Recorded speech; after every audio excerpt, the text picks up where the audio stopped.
केन्दुझर जिला पाटणा अंचल में कालबैशाखीर प्रभाव में व्यापक क्षयक्षति घटी। शुक्रवार संध्यारे प्रबल वर्षा और पवन जोगु पाटणा ब्लॉक मुसाखोरी पंचायत अंतर्गत धनुर्जयपुर माछभंडा बीजानाली समेत विभिन्न अंचल में धन जीवन प्रभावित होती। पवन में अनेक स्थान में बड़ बड़ गछ उपुड़ी पड़ता बेले किसी घर आजबेस्ट छपर उड़ी जाइए। केतेक स्थान में गछ पड़ी जानवाहन क्षतिग्रस्त होती।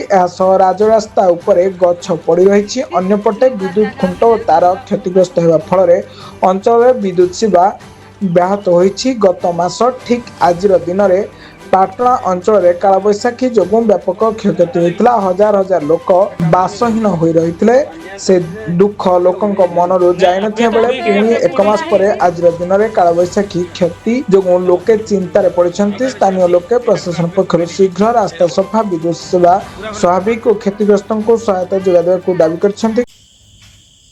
भाई आप ना परिचय मोर परिचय है मुसाखरी पंचायत बड़ धनुर्जयपुर बीजानाड़ी साई लोकनाथ महतो कहूँ। आम गाँव दीटा पाखापाखि दीटा बेले तो दीटा बेले बड़ जोर पवन बात्या आसी घर भांगी इलेक्ट्रिक खुंट भांगी पूरा गछपत्र भांगी अंधार अंधार रहीचु।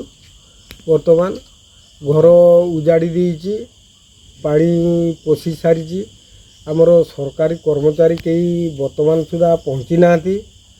सरपंच आसी से तल आड़ू कुआड़ू कौन दाबी करियो कौन दाबी करियो आम दाबी कर आम घर गुड़ाक पानी टिके अटक रहा दरकार। छपरटा आउ इलेक्ट्रिकटा तुरंत हेबा दरकार।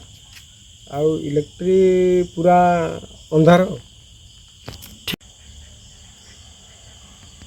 मौसा आप परिचय मोर परिचय होची बड़ धनुर्जयपुर मौजा राघवचंद्र महंतो मुसाखोरी पंचायत।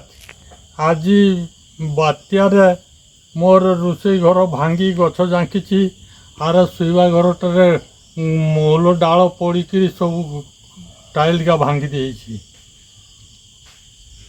आउ कौन कौन क्षति क्षति कहले से कुकुड़ा मिलू ना। केन्दुझर जिलार 10 रिपोर्ट ब्लैक न्यूज ओडिया।